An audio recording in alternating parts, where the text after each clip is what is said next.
فرماتے ہیں کہ میں نا مزدور لینے گیا، بغداد کے چوک میں مزدور بیٹھے ہوتے تھے، تو میری ان مزدوروں میں سے نا ایک نوجوان بچے پہ نظر پڑی۔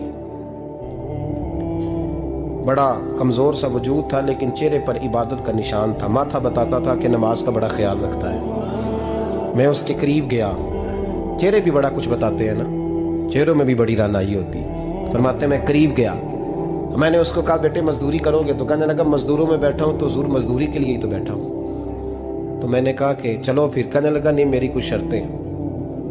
میں نے کہا بتاؤ؟ کہنے لگا پہلی شرط یہ ہے کہ لوگ 4 دینار دیہاڑی لیتے ہیں، میں 3 دینار لوں گا۔ میں نے کہا یار بھائی تو بڑی بہترین ہے، باقی بھی اس طرح کی رکھ لے۔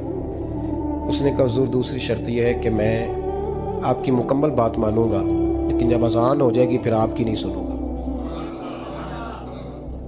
تیسری بات اس نے یہ کی کہ حضور میں آپ کے گھر میں کام کروں گا پر آپ کے کسی سوال کا جواب نہیں دوں گا۔ کہتے میں نے کہا یار تو بڑا عجیب ہے، شرطیں تو مالکوں کی ہوتی ہیں۔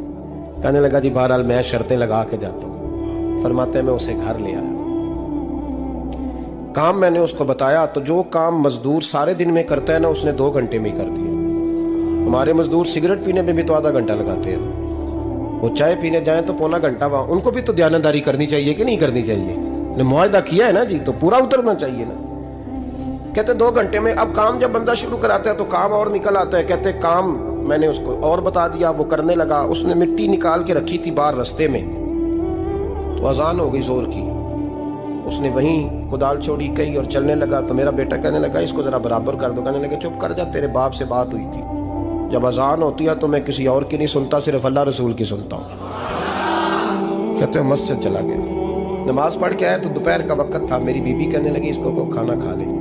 کہتے ہم نے کہا کھانا کھا لو، تو کہنے لگا میں نے روزہ رکھا ہوا، رمضان بھی نہیں تھا، نفلی روزہ رکھا ہوا۔ فرماتے ہیں شام ہوئی، میں نے 3 دینار دیے تو میں نے کہا تیرا نام کیا ہے؟ کہنے لگا میں نے آپ سے کہا تھا میں کسی سوال کا جواب نہیں دوں گا۔ کہتے وہ چلا گیا۔ اگلے دن میں پھر لینے گیا اسے، کام کچھ اور نکل آئے تو لوگوں نے بتایا وہ صرف ہفتے والے دن آتا ہے۔ میں نے کہا کیوں؟ کہنے لگے جی وہ کہتا ہے میرا ہفتے کا خرچہ 3 دینار ہے، جب 3 دینار کما لیتا ہوں تو باقی سارا ٹائم اللہ رسول کی ذکر میں گزار دیا کرتا ہوں۔